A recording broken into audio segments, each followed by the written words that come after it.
eu vivi uma espécie de uma vida dupla, né? De segunda a sexta, uma rotina de pressão no banco, e de fim de semana, eu tava sonhando com a liberdade. Até que um dia eu parei e pensei, e se desse pra viver só com a parte boa? Quer dizer, e se meu trabalho de segunda a sexta não fosse mais o sacrifício que é, e eu conseguisse curtir enquanto eu tô ganhando dinheiro? Muita coisa ia ter que mudar, isso é fato. Você largaria tudo por mais liberdade, mesmo ganhando menos? Essa foi a escolha mais difícil e também a melhor coisa que eu fiz da minha vida. Enquanto vários amigos meus estão ganhando mais de 10 mil, 15 mil reais, e tem uns ganhando até mais, inclusive 30 mil, 40 mil em grandes empresas em São Paulo, eu tô ganhando bem menos, só que também eu tô vivendo bem melhor que eles e com muito mais paz. Hoje eu vou te mostrar por que essa troca fez sentido pra mim e por que talvez faça sentido pra você também. Muita gente acha que liberdade só vem depois que você já tem muito dinheiro. Só que o livro A Psicologia Financeira fala que liberdade de verdade é poder escolher o que fazer com o seu tempo. E eu não tenho como concordar mais com isso. Se você pensar bem, isso não depende só de ganhar mais, depende principalmente de gastar menos e se sentir bem com a vida que você tá levando. Ainda mais num país que nem o Brasil, que tá tudo cada vez mais caro, e a realidade é que na média a gente não ganha tão bem assim. Durante vários anos meu foco foi subir na carreira, ganhar mais, ser admirado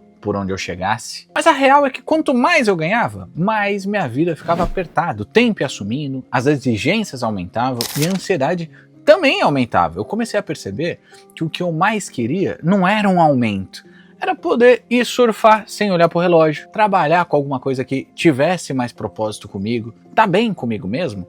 E isso não estava necessariamente num salário maior, estava em escolher um estilo de vida diferente do que eu tava levando. Eu lembro que, eu tava num cargo bom, num banco bom, que era o Banco Safra. Eu trabalhava no departamento macroeconômico, eu era economista do banco, era atualizar todos os investidores do banco, os investidores institucionais, com tudo que tinha acontecido para ver se mudava alguma projeção, né? Se ia mudar a minha projeção de Selic, de dólar e coisa do tipo. E tinha uma obrigação, que parece que todo mundo lá tinha esse negócio, que todo mundo tinha que saber tudo que aconteceu no mundo político. Se teve uma entrevista de algum político num Roda Viva da vida, eu tinha que chegar às 7 da manhã já sabendo de tudo, e toda reunião matinal, que a minha primeira era às 7 da manhã, a última de rotina, né, que eu fazia todo dia era lá para as 10, 11 da manhã, eu acordava com essa ansiedade de que eu falei, mano, se alguém me fizer uma pergunta, um negócio, eu não tiver ouvido falar, vão me achar um estúpido, um incompetente. Então eu acordava já com essa ansiedade, com esse medo de, no final das contas, de não conseguir performar bem. No final das contas, minha preocupação é como estão me vendo, porque a avaliação dos outros colegas de trabalho iam determinar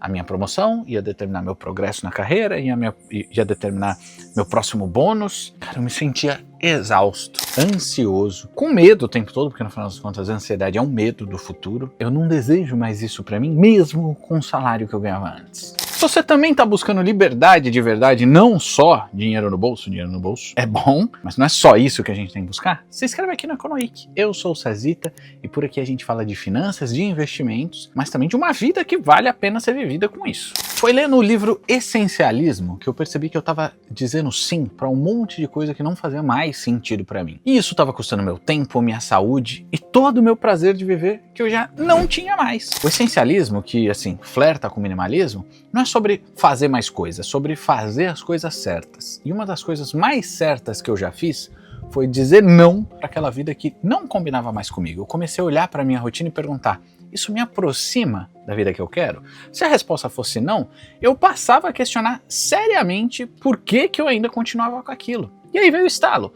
Eu não queria mais só dinheiro. Eu queria, sim, dinheiro no bolso, mas esse não era o objetivo final. Eu queria tempo, eu queria saúde, eu queria acordar com disposição, coisa que eu não tinha mais, queria poder trabalhar com alguma coisa que não mais me fizesse eu acordar me arrastando e odiar o despertador todo santo dia no meio da semana. E isso não ia acontecer se eu continuasse naquela rodinha da corrida de rato, acumulando estresse, e no fim eu tinha um dinheiro que eu nem conseguia aproveitar direito. O essencialismo, ele me ensinou também a enxergar o custo invisível de acumular tanta coisa, tanto entulho. Quanto mais a gente abraça tarefa, responsabilidade, compromisso, bens, sem filtrar nada, mais a gente perde a clareza sobre o que realmente importa. E viver sem essa clareza é viver no automático. Comecei a ensaiar, entre aspas, né, essa nova fase de vida antes de mudar para isso de fato. Então eu comecei a acordar mais cedo, fazer um bate e volta pra praia no fim de semana. Eu pegava pelo menos 1, 2 dias por mês para ficar com o celular desligado. Meio que eu fingia por algumas horas, por alguns dias, que eu já tava vivendo diferente, para ir já entendendo como é que eu ia me sentir, como é que eu ia me sair nessa tentativa de mudança de vida. Se esse vídeo já tá abrindo sua cabeça para repensar suas prioridades, deixa seu like aqui, isso ajuda o canal a espalhar essa ideia de liberdade para mais gente. Claro que deu medo. Primeiro, largar o emprego CLT no banco, depois sair de São Paulo, investir numa nova vida.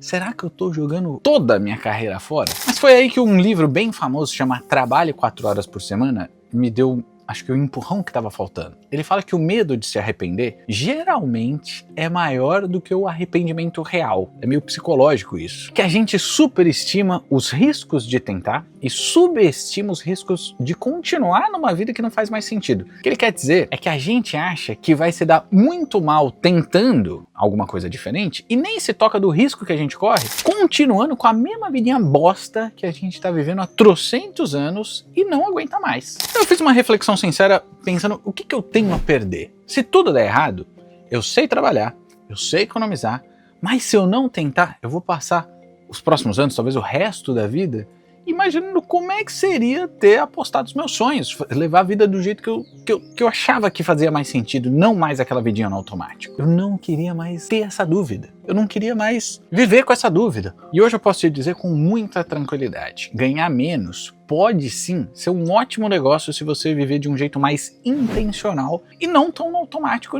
que nem quase todo mundo vive. E tem mais, eu aprendi a me blindar emocionalmente com uma reserva de emergência e um plano de transição. E foi isso que me deu segurança para tomar decisões mais corajosas e menos impulsivas, né? Não, vou largar tudo do dia para noite. Trocando ideia com um amigo, ele falou de um negócio interessante desse exercício, dessa transição para uma vida nova, né?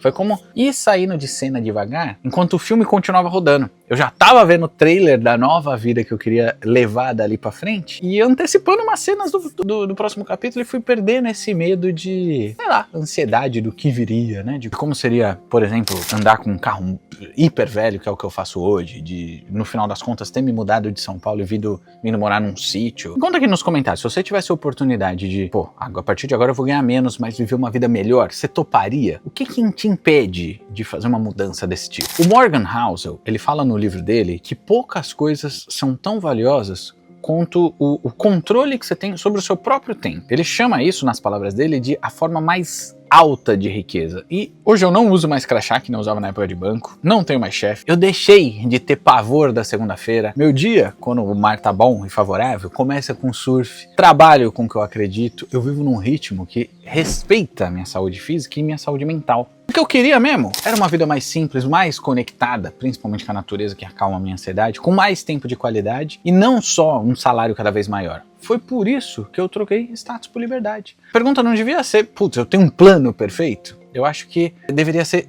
você vai ter coragem de sair desse piloto automático? No próximo vídeo, eu vou mostrar como é que eu construí um plano de transição para mudar minha vida com segurança, com planilha, reserva de emergência, escolha sendo feita de uma maneira bem consciente para você ver que mudar de vida não precisa ser um salto no escuro. Se essa conversa mexeu com você, eu tenho esses 2 vídeos que podem te ajudar a dar o próximo passo. Um mostra como é que eu fiz o planejamento financeiro completo para mudar de vida, e no outro eu conto o dia exato que eu larguei tudo e como que eu me liguei que era a hora de fazer isso. Clique em um e escolhe o que vai te inspirar mais.